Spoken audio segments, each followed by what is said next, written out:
Assalamualaikum warahmatullahi wabarakatuh.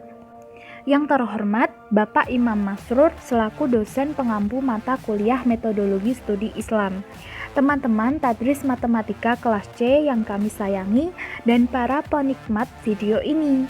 Kami di sini akan memberikan pemahaman mengenai metodologi studi Islam. Oke, jangan lupa like, comment, subscribe, dan share jika video ini sangat membantu dalam pemahaman kalian mengenai metodologi studi Islam. Stay tune this video. Kajian tentang Islam bukan hanya dilakukan oleh orang-orang Islam, namun juga dilakukan oleh orang-orang di luar Islam. Di Barat, kajian Islam dikenal dengan istilah Islamic Studies. Secara mendalam dapat dikatakan sebagai usaha untuk mempelajari hal-hal yang berhubungan dengan agama Islam. Islam merupakan agama yang terakhir sebagai penutup semua agama yang telah ada. Islam merupakan agama rahmatan lil alamin untuk semua umat. Islam itu dibawakan oleh Nabi Muhammad SAW yang mendapat wahyu dari Allah Subhanahu wa Ta'ala. Di sini kami akan memberikan pemahaman mengenai aspek-aspek sebagai berikut. Yang pertama, pengertian, ruang lingkup, pendekatan, dan metodologi studi Islam. Yang kedua, urgensi dan tujuan studi Islam. Yang ketiga, sumber dan karakteristik Islam. Yang keempat, normatifikasi dan historisitas dalam studi Islam. Yang kelima, manusia dan kebutuhan doktrin agama. Dan yang terakhir, metodologi pemahaman Islam di Indonesia. Mari kita simak bersama penjelasannya ya. Pengertian, ruang lingkup, pendekatan, dan metodologi studi Islam. Pengertian studi Islam. Studi Islam secara etimologis merupakan terjemahan dari bahasa Arab, yaitu dirasah Islamiyah. Sedangkan studi Islam di Barat dikenal dengan istilah Islamic Studies. Maka, studi Islam secara harfiah adalah kajian mengenai hal-hal yang berkaitan dengan Islam. Dengan perkataan lain, studi Islam adalah usaha sadar dan sistematis untuk mengetahui dan memahami serta membahas secara mendalam tentang hal-hal yang berhubungan dengan agama Islam, baik berhubungan dengan ajaran, sejarah, maupun praktik-praktik pelaksanaannya secara nyata dalam kehidupan sehari-hari sepanjang sejarahnya. Ruang lingkup studi Islam. Agama sebagai sasaran kajian dapat dikategorikan menjadi 3, yaitu agama sebagai doktrin, dinamika, dan struktur masyarakat yang dibentuk oleh agama, dan sikap masyarakat pemeluk terhadap doktrin. Objek kajian Islam adalah substansi ajaran-ajaran Islam seperti kalam, fikih, dan tasawuf. Dalam aspek ini, agama lebih bersifat penelitian budaya. Hal ini mengingat bahwa ilmu-ilmu keislaman semacam ini merupakan salah satu bentuk doktrin yang dirumuskan oleh penganutnya yang bersumber dari wahyu Allah melalui proses penawaran dan perenungan.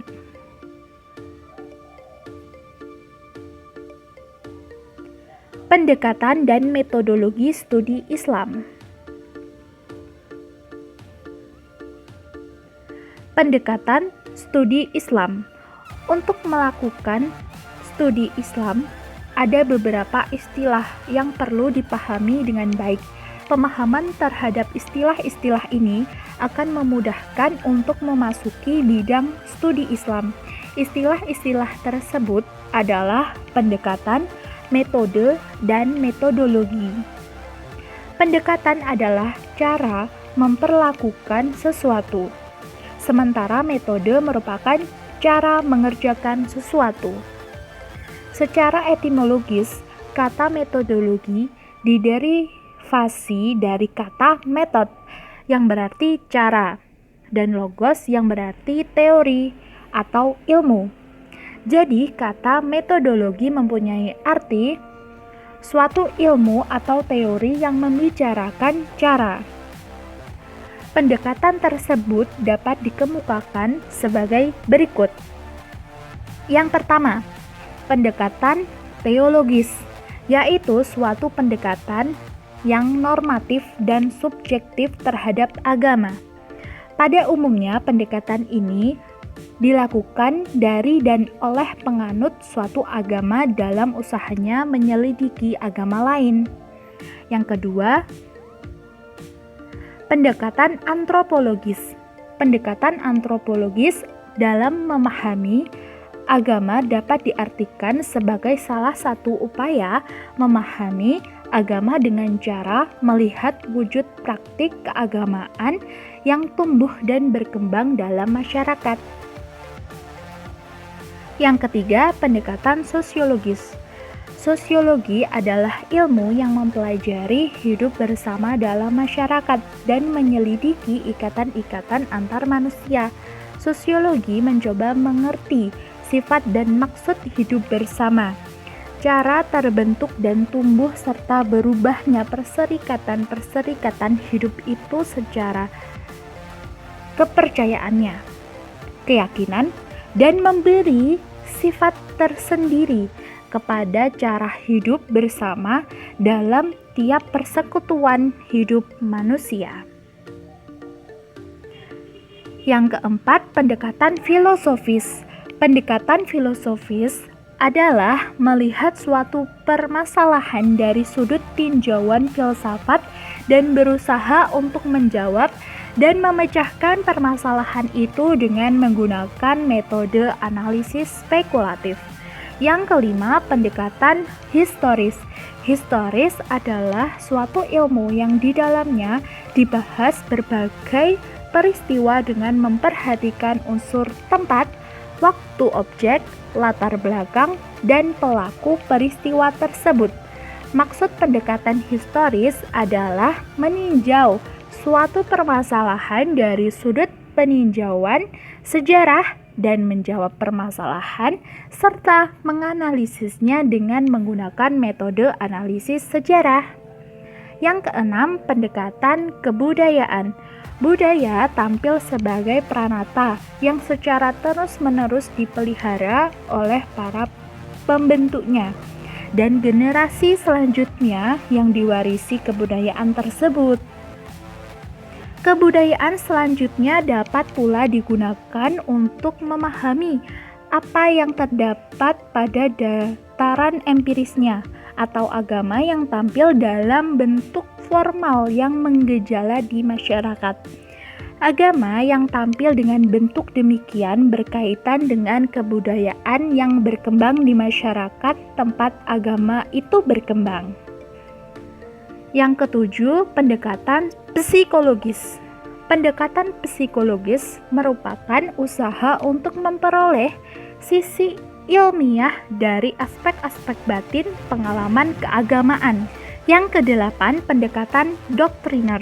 Pendekatan doktriner atau pendekatan studi Islam secara konvensional merupakan pendekatan studi di kalangan umat Islam yang berlangsung adalah bahwa agama-agama Islam sebagai objek studi diyakini sebagai sesuatu yang suci dan merupakan doktrin-doktrin yang berasal dari ilahi yang mempunyai nilai kebenaran absolut, mutlak, dan universal.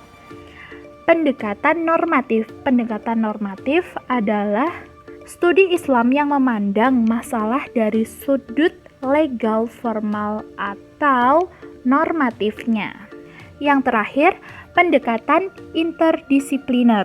Pendekatan interdisipliner adalah pendekatan dalam pemecahan suatu masalah dengan menggunakan tinjauan sebagai sudut pandang ilmu serumpun yang relevan dan tepat guna secara terpadu. Metodologi studi Islam, hubungannya dengan studi Islam.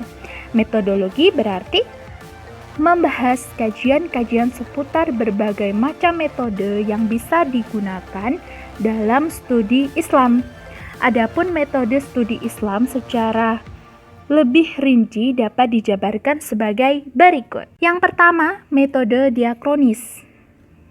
Metode diakronis disebut juga metode sosiohistoris, yakni suatu metode pemahaman terhadap suatu kepercayaan, sejarah, atau kejadian dengan melihat suatu kenyataan yang mempunyai kesatuan yang mutlak dengan waktu, tempat, kebudayaan, golongan, dan lingkungan di mana kepercayaan, sejarah, atau kejadian itu muncul. Yang kedua, metode sinkronis analisis. Metode ini merupakan suatu metode mempelajari Islam yang memberikan kemampuan analisis teoritis yang sangat berguna bagi perkembangan keimanan dan mental intelek umat Islam. Yang ketiga, metode problem solving. Metode ini mempelajari Islam yang mengajak pemeluknya untuk berlatih menghadapi berbagai masalah dari satu cabang ilmu pengetahuan dengan solusinya. Yang keempat, metode empiris, yaitu suatu metode mempelajari Islam yang memungkinkan umat Islam mempelajari ajarannya melalui proses realisasi dan internalisasi norma dan kaidah Islam dengan satu proses aplikasi yang menimbulkan suatu interaksi sosial. Yang kelima, metode deduktif, yaitu suatu metode memahami Islam dengan cara menyusun kaidah secara logis dan filosofis, dan selanjutnya kaidah itu diaplikasikan untuk menentukan masalah yang dihadapi. Yang terakhir, metode induktif, yaitu suatu metode memahami Islam dengan cara menyusun kaidah hukum untuk diterapkan kepada masalah-masalah furu' yang disesuaikan dengan mazhabnya terlebih dahulu. Aneka metodologi studi Islam. Yang pertama, metodologi pemikiran modern. Pemikiran modern dapat diartikan sebagai arah pemikiran yang maju menuju kepada pembaharuan. Menurut Muhammad Abduh, terdapat dua macam metodologi pemikiran modern, yaitu yang pertama, pemikiran modern yang sekuler, yakni pemikiran yang menjaga akidah Islam, tetapi juga mengaplikasikan pemikiran Barat sebagai hukum positif. Yang kedua, pemikiran modern yang agamis, yakni pemikiran yang masih menjunjung tinggi nilai-nilai mobilisasi rohani dan keagamaan. Yang kedua, metodologi pendidikan Islam. Metodologi pendidikan Islam merupakan cara atau usaha yang dilakukan untuk kegiatan bimbingan dan pengajaran dalam memahami Islam. Metodologi pendidikan Islam juga dapat diartikan sebagai jalan atau proses yang harus dilalui di mana faktor iman dan kemampuan bertakwa dalam perilaku pribadi dan sosial yang dijadikan pusat program kurikuler baik di lembaga pendidikan umum maupun keagamaan. Yang ketiga, metodologi tekstual dan kontekstual. Metodologi tekstual menekankan pada signifikansi teks-teks sebagai kajian Islam dengan merujuk pada sumber-sumber suci dalam Islam, terutama Al-Quran dan hadis. Sedangkan metodologi kontekstual merupakan metode untuk memahami dalam kerangka konteksnya, baik ruang dan waktu. Pendekatan ini merupakan perangkat komplementer yang menjelaskan motif-motif kesejahteraan dalam ritual Islam untuk memperkuat asumsi bahwa Islam merupakan entitas yang komprehensif yang melingkupi elemen normatif dan elemen praksis. Selain itu, dapat menepis pandangan bahwa Islam itu radikal dan keras. Yang terakhir, metodologi muqaronah mazhab. Muqaronah mazhab yaitu bidang yang mengkaji dan membahas tentang hukum yang terdapat dalam berbagai mazhab dengan membandingkan satu sama lain agar dapat melihat tingkat kehujahan yang dimiliki oleh masing-masing mazhab tersebut serta mencari segi-segi persamaan dan perbedaannya. Urgensi dan tujuan studi Islam. Urgensi studi Islam. Urgensi studi Islam dapat dipahami dengan aspek-aspek sebagai berikut. Yang pertama, munculnya perbedaan pandangan antara insider dan outsider yang memerlukan jalan tengah. Yang kedua, umat Islam saat ini berada dalam kondisi problematik. Dan yang ketiga, umat manusia dan peradabannya berada dalam suasana problematis. Tujuan studi Islam. Untuk mempelajari secara mendalam apa sebenarnya hakikat itu dan bagaimana posisi serta hubungannya dengan agama lain dalam kehidupan budaya manusia. Dan yang kedua, untuk mempelajari secara mendalam pokok-pokok isi ajaran agama Islam yang asli dan bagaimana penjabaran dan operasionalisasinya dalam pertumbuhan dan perkembangan budaya dan peradaban Islam sepanjang sejarah. Yang ketiga, untuk mempelajari secara mendalam sumber dasar ajaran agama Islam yang tetap abadi dan dinamis dan bagaimana aktualisasinya sepanjang sejarahnya. Dan yang terakhir, untuk mempelajari secara mendalam prinsip-prinsip dan nilai-nilai dasar ajaran agama Islam dan bagaimana realisasinya dalam membimbing dan mengarahkan serta mengontrol perkembangan budaya dan peradaban manusia pada zaman modern ini. Selanjutnya yaitu sumber dan karakteristik Islam. Sumber ajaran Islam terdiri dari sumber ajaran Islam primer dan sumber ajaran Islam sekunder. Yang pertama yaitu sumber ajaran Islam primer.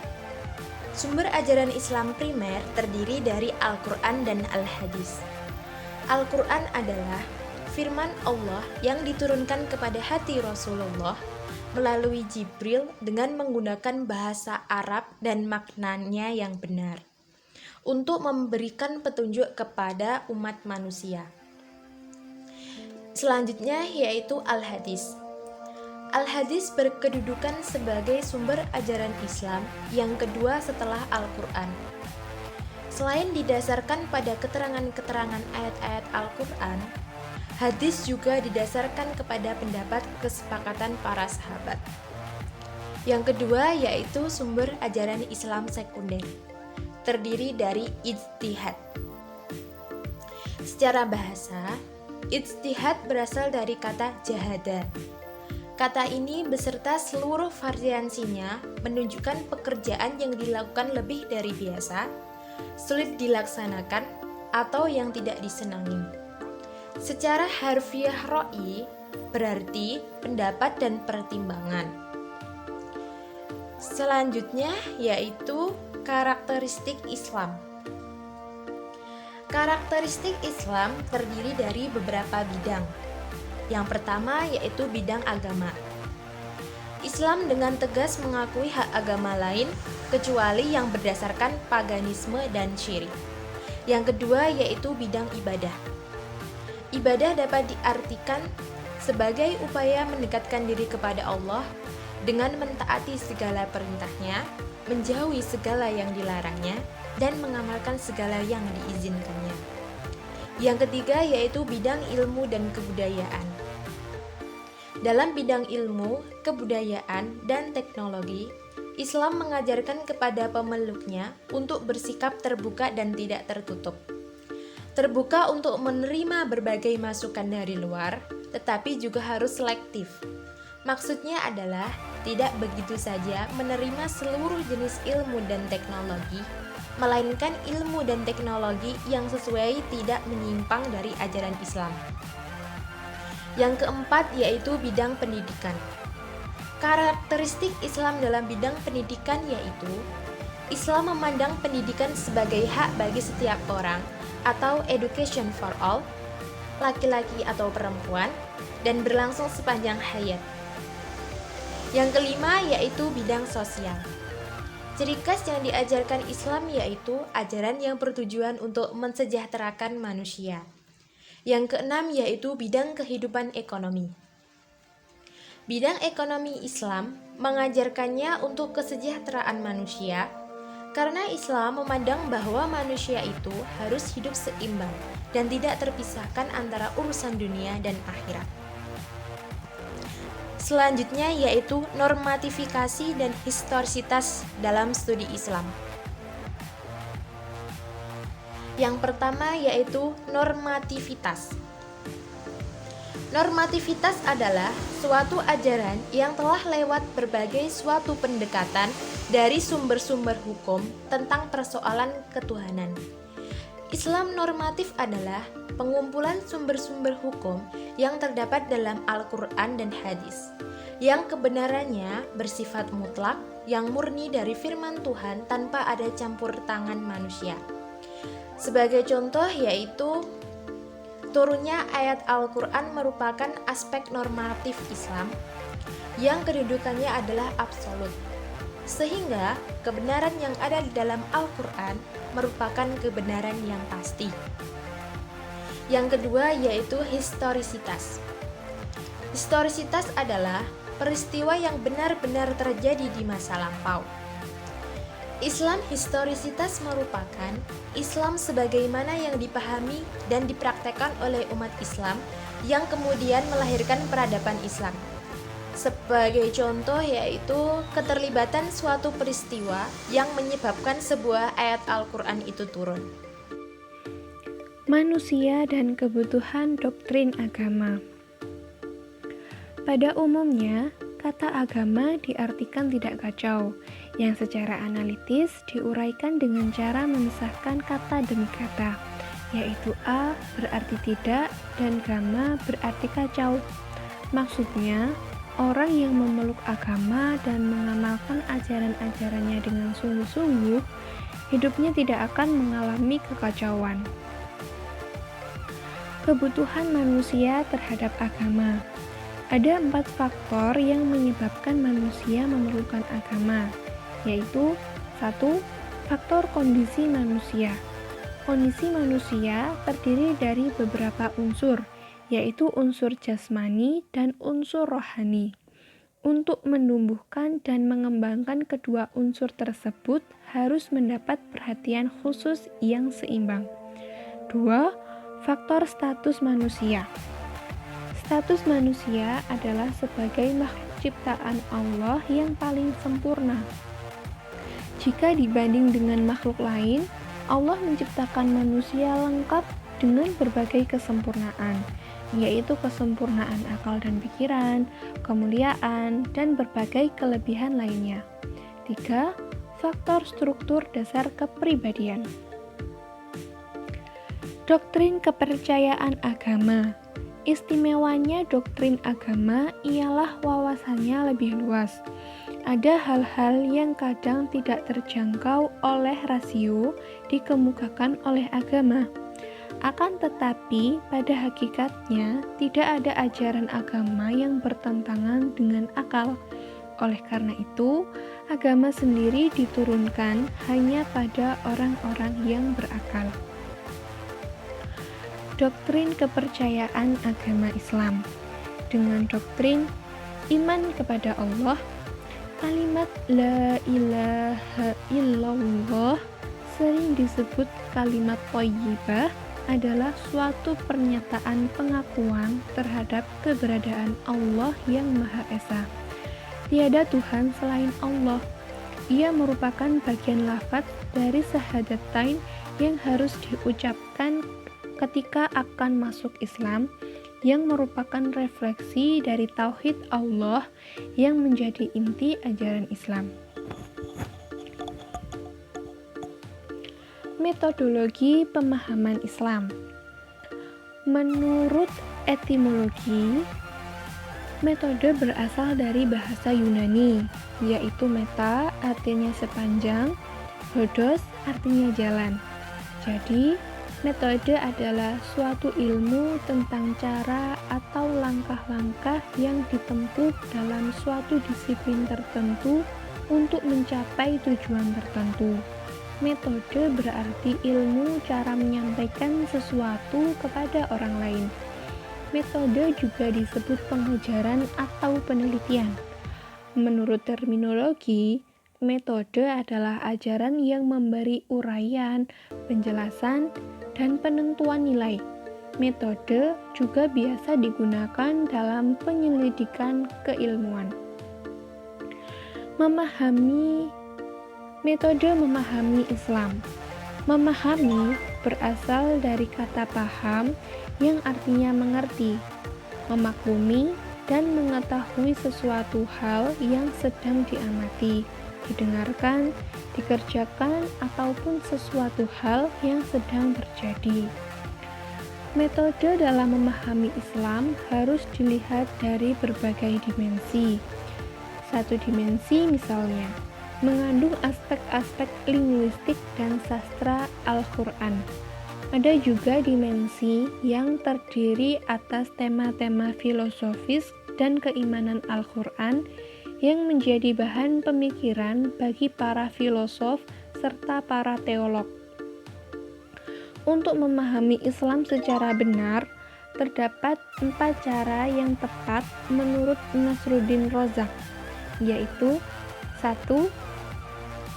Islam harus dipelajari dari sumbernya yang asli, yaitu Al-Quran dan Sunnah Rasul.